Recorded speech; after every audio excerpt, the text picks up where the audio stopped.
In this video, I'm going to show you how to contact support on DeepSeek. And this works the same on desktop and phone on your app.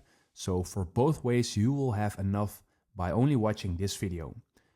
But please make sure you watch this video until the end, because only then you will be able to do both ways.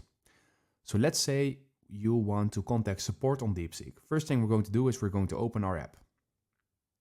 From here, we're going to the menu, to the settings, and to access the settings, we're going to click on the top left where we see the two stripes. From here, we click at the bottom where we see our name being shown.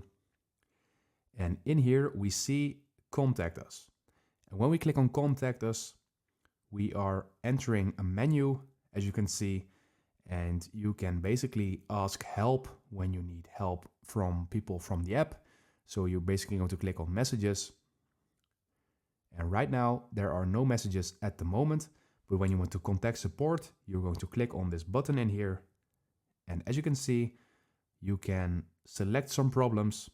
And when you select some problems, let's say you cannot sign up, you basically click on cannot sign up. And then the customer support will eventually help you with your problem. And on the desktop, this works the same. You're basically going to My Profile. You're going to click on Contact Support, and you will get the same menu as this. So if this video helped you out, please leave a like and consider subscribing, and then I see you in the next one.